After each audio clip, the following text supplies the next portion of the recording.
చిత్తూరు జిల్లా కోర్మణిపల్లిలో మహిళపై విచక్షణారహితంగా దాడి చేశారు దుండగులు. భూ తగాదాల నేపథ్యంలో ప్రభావతి అనే మహిళతో పాటు ఆమె సోదరి సీతపై దాడి చేశారు గుర్తు తెలియని వ్యక్తులు. 5 మందికి పైగా దాడి చేశారని బాధితులు సీత పోలీసులకు ఫిర్యాదు చేశారు. ప్రభావతి, సీతకు తీవ్ర గాయాలయ్యాయి. అక్క చెల్లెళ్లు ఇద్దరు కుప్పం ఆసుపత్రిలో చికిత్స పొందుతున్నారు.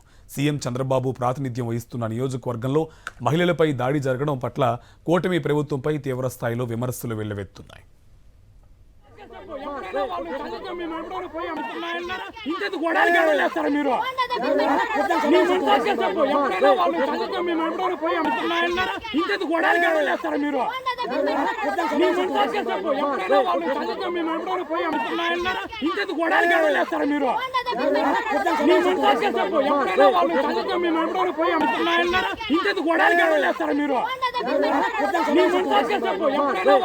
మీరు